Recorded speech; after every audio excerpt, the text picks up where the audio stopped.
शिवसेना पक्षप्रमुख आदरणीय उद्धवजी ठाकरे, व्यासपीठावरील शिवसेनेचे सर्व सन्माननीय नेते आणि ज्यांच्या कार्य अहवालासाठी आपण सगळे इथे जमलेलो आहोत, ते शिवसेना नेते, विधान परिषदेतले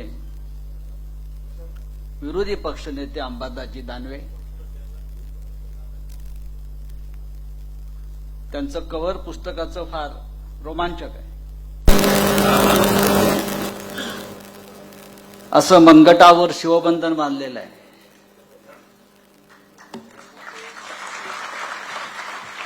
आणि अशी मूठ घट्ट अशी वळलेली आहे आणि तो हात स्वतः अंबादास दानवे यांचा आहे. काही लोकांना भाड्यांना मनगटं घ्यावी लागतात आणि भाड्याच्या मनगटावर शिवबंधन बांधून दाखवतात. सध्या असं महाराष्ट्रात सुरू आहे. देशामध्ये सध्या महाकुंभ सुरू आहे. प्रयागराजला अनेक लोक जात आहेत. प्रधानमंत्री जाऊन आले. पूर्ण कपड्यात आंघोळ केलेली आम्ही पाहिली. मी चौकशी केली. हे असं म्हणजे बुलेट प्रूफ जॅकेटमध्ये आंघोळ केली आहे. ते तुम्ही पहा, बुलेट प्रूफ जॅकेट घालून आमच्या प्रधानमंत्र्यांनी गंगेत कुंभस्नान केलं आणि आम्हाला हिंदुत्वाचा विचार दिला. आज हिंदू हृदय सम्राट आपल्यात असते आणि त्याच्या हातामध्ये कुंचला असता साहेबांच्या हातामध्ये, तर आपल्याला फार सुंदर व्यंगचित्र या विषयावर आपल्याला पाहायला मिळालं असतं. सध्या या महाराष्ट्राचा आणि देशाचा कारभार म्हणजे एक व्यंगचित्रच आहे. आज सकाळी आम्ही दिल्लीमध्ये होतो आणि सकाळपासून टीव्हीला बातम्या सुरू होत्या. जे आम्ही 9 खासदार आहेत त्यातले 7 फुटणार, 7 जाणार, 7 गेले. मग अरविंद सावंत यांनी सगळ्यांना घरी बोलवलं आणि 9च्या 9 लोकांनी अगदी टीव्हीच्या कॅमेऱ्यासमोर उभं राहून सांगितलं की आमच्या हातामध्ये शिवबंधन आहे. आम्ही फक्त गंगेत स्नान केलं म्हणजे हिंदू नाही आहोत, तर आमच्या हातातलं शिवबंधन हे पवित्र आहे आणि ते गंगा स्नानापेक्षा पवित्र आहे, लक्षात घ्या. आणि म्हणून हे जे शिवबंधन नावाचं पुस्तक अंबादास दानवेंनी आज प्रसिद्ध केलं आणि त्याचं जे नाव आहे शिवबंधन, हे शिवबंधनच बोलत आहे. त्याने भाषण केलं नाही, कारण त्यांचं काम बोलत आहे. आम्ही सगळे इथे जे बसलेलो आहोत, व्यासपीठावर असतील किंवा समोर असतील, आता आम्हाला कोणताही मोह, माया, लोभ राहिलेला नाही. आम्हाला सगळं मिळालं या पक्षानं दिलेलं आहे. आम्ही पोलादाच्या भट्टीतून तावून सुलाखून बाहेर पडलेलो आहोत. त्याच्यामुळे मोदी आता त्यापेक्षा आमचं वाकडं काय करू शकणार नाही. सुरज चव्हाण बसलेले आहेत, तरुण कार्यकर्ता, वर्षभरापेक्षा जास्त काळ तुरुंगात राहिला. वाकला का? काय आम्हाला घाबरवणार तू? आम्हाला काय धमक्या देणार तू? आम्ही पण जाऊन आलो ना, परत जाऊ. शिवसेना हा एक अंगार आहे. बाळासाहेब ठाकरेंनी आमच्या मनगटामध्ये आग भरलेली आहे. आग मस्तकात आणि मनगटामध्ये आमच्या, लक्षात घ्या. म्हणजे गंगेत स्नान केलं उद्धव साहेब त्यांनी. दुसऱ्या दिवशी पार्लमेंटला आले आणि अख्खं भाषण खोटेपणाचं केलं. मी म्हटलं, हो काल गंगेत स्नान केलं यांनी, काहीतरी पावित्र्य राखा. गंगेत स्नान करून आले आणि 1.5 तास त्यांनी जे भाषण केलं संसदेमध्ये, म्हणजे किती खोटं बोलावं. प्रत्येक वाक्यामध्ये खोटेपणा भरलेला. आणि काही लोकांना जन्मताच ती देणगी मिळालेली असते, त्याच्यामुळे काय आम्हाला त्याचं काय. तरी काल एक फार गंमत सांगितली. काँग्रेस पक्षानं त्या काळामध्ये म्हणे बलराज सहानीला अटक करून ऑर्थरोड तुरुंगात टाकलं होतं. बलराज सहानी फार मोठे अभिनेते होते आणि हे असे अख्ख्या देशाचा जेलखाना बनवला. बलराज सहानी पासून सगळ्यांना तुरुंगात टाकलं. मग आम्हाला कुठे ठेवलं होतं? तुम्ही 5 स्टार हॉटेलला ठेवलं होतं का?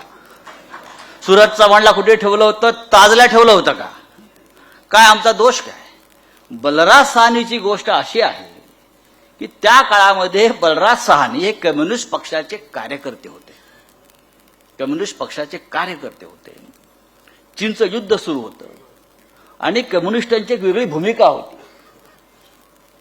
आणि बलराज सहानी सिनेमात काम करण्यासाठी धडपडत असताना त्यांना एक हलचल नावाचा सिनेमा मिळाला. हलचल. त्याचा प्रोड्युसर होता के आसिफ आणि त्याच्यामध्ये बलराज सहानीच्या वाट्याला जी भूमिका होती ती जेलरची भूमिका आली होती. तेव्हा बलराज सहानी म्हणाले की मला जेलमध्ये जाऊन जेलर कशा प्रकारे काम करतो ते पाहता आलं तर मी भूमिका उत्तम प्रकारे वाटली. आणि योगायोगाने एका आंदोलनामध्ये बलराज सहानीला अटक झाली आणि त्यांना ऑर्थरोड तुरुंगात जावं लागलं आणि त्यांनी स्वतः तुरुंगात त्याचा मुक्काम वाढवला की मला तुरुंगात राहून हे तुरुंगाचं काम पाहता येईल.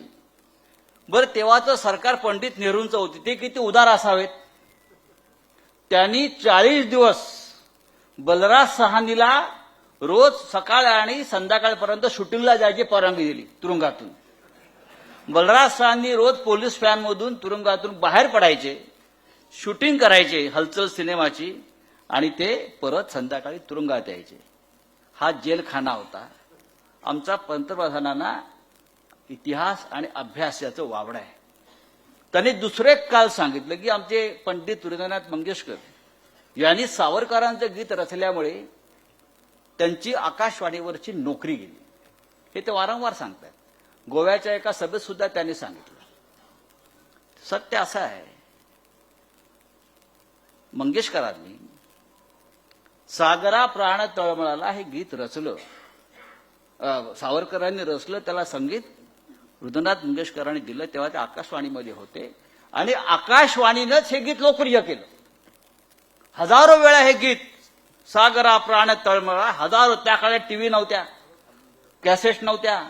आकाशवाणीने हजारो वेळा हे गीत आपण ऐकलेलं आहे. आणि पंडित नेहरू आमचे पंडित मोदी म्हणतात की या गीतावर बंदी होती आणि मंगेशकरांना त्यामुळे नोकरी गमवावी लागली. शिवसेनेवर खोटं, आमच्यासारख्या कार्यकर्त्यांविषयी खोटं बोलायचं, देशाविषयी खोटं बोलायचं.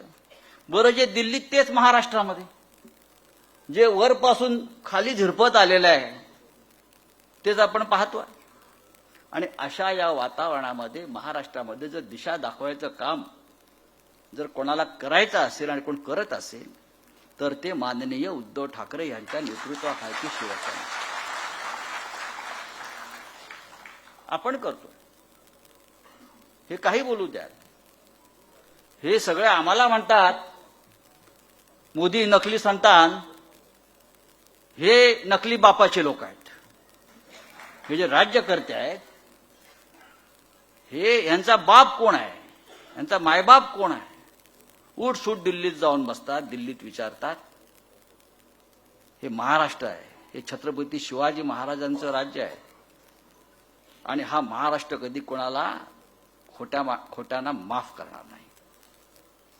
आज खूप दिवसांनी सगळे शिवसेनेचे नेते, सगळे कडवट शिवसैनिक अंबादास दानवे यांच्या कार्यक्रमाच्या निमित्त आपण एकत्र जमलेलो आहोत. असे कार्यक्रम जिल्ह्यात जिल्ह्यात आणि तालुक्यात तालुक्यात व्हायला हवेत. एकत्र यायला पाहिजे, एकत्र आपण विचार पुढे नेला पाहिजे. आमची वज्रमूठ जी आहे ऐक्याची ती घट्ट आहे. आज सकाळी दिल्लीत असताना राहुल गांधींची पत्रकार परिषद झाली, मलाही त्यांनी बोलवलं. कशा प्रकारे घोटाळे करून हे सरकार निवडून आलेलं आहे हे त्यांनी आज पुन्हा एकदा त्याचं प्रेझेंटेशन दिलं. या महाराष्ट्रामध्ये 76 लाख मतं वाढवली आणि फक्त 5 महिन्यामध्ये 39 लाख मतं वाढवली. फक्त 5 महिन्यामध्ये लोकसभा निवडणूक ते विधानसभा निवडणूक फक्त 5 महिन्यामध्ये 39 लाख मतं वाढवली. आणि ही सर्वच्या सर्व 39 लाख मतं फक्त एकाच पक्षाला पडली, ती म्हणजे भारतीय जनता पक्षाला. असं होऊ शकतं का? 39 लाख नवीन मतदारांची नोंदणी झालेली आहे आणि ही सगळी 39 लाख मतं एकाच पक्षाला पडतात. हा घोटाळा नसून घोटाळ्याचा बाप आहे. आणि अशा पद्धतीनं आपण जिंकून आलेला आहात. आमची मतं कमी झालीत का? आमची मतं कमी झालेली नाहीत, किंबहुना वाढली आहेत. पण भारतीय जनता पक्ष ज्या ठिकाणी जिंकलेला आहे किंवा जिंकलेलं दाखवलेलं आहे त्या प्रत्येक मतदारसंघामध्ये अचानक 25-25 हजार मतं कशी वाढली याचं प्रात्यक्षिक आज दिल्लीमध्ये राहुल गांधींबरोबर आम्ही दाखवलं. आणि त्या संदर्भात आम्ही सुप्रीम कोर्टात सुद्धा जातो. हे यासाठी मी आपल्याला सांगतोय की शिवसेनेची सत्ता आली नाही, आपला पराभव झाला म्हणून नावमेद होण्याचं कारण नाही. समोर जे जिंकलेले आहेत ते कपट कारस्थान करून जिंकलेले आहेत. ही अफजल खानाची अवलाद, हे पाठीत खंजीर खुपसणारे लोक आहेत.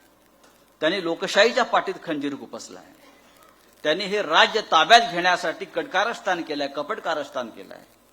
त्यांनी बाळासाहेब ठाकरेंची, माननीय हिंदुहृदय सम्राटांची शिवसेना तोडण्याचा अघोरी प्रकार केलेला आहे.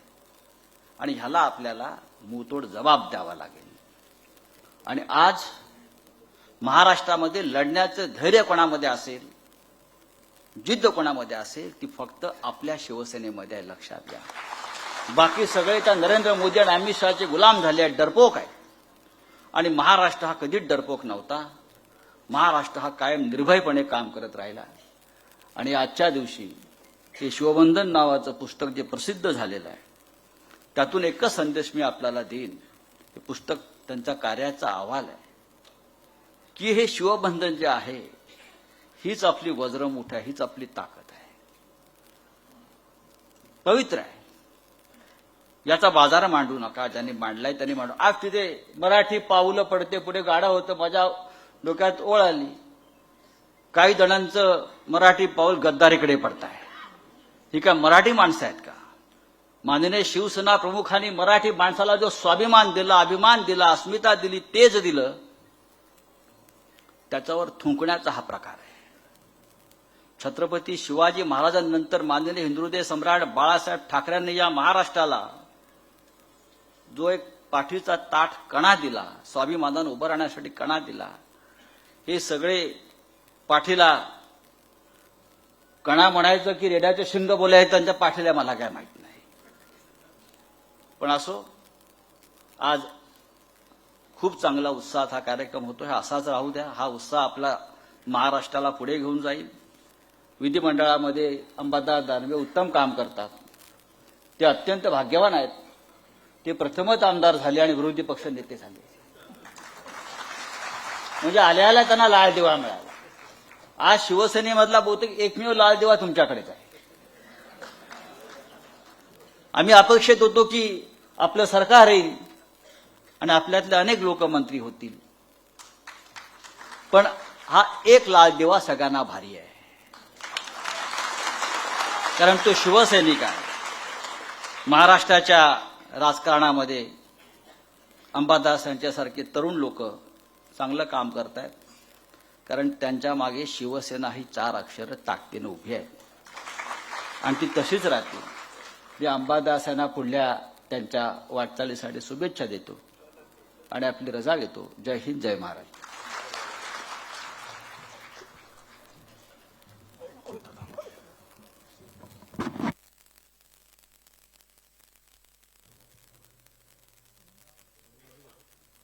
शिवबंधन या कार्य अहवालाचे यशस्वी प्रकाशन झालेले आहे आणि आपल्याला मार्गदर्शन करण्यासाठी तुमच्या सर्वांच्या जोरदार टाळ्यांसह शिवसेना पक्ष प्रमुख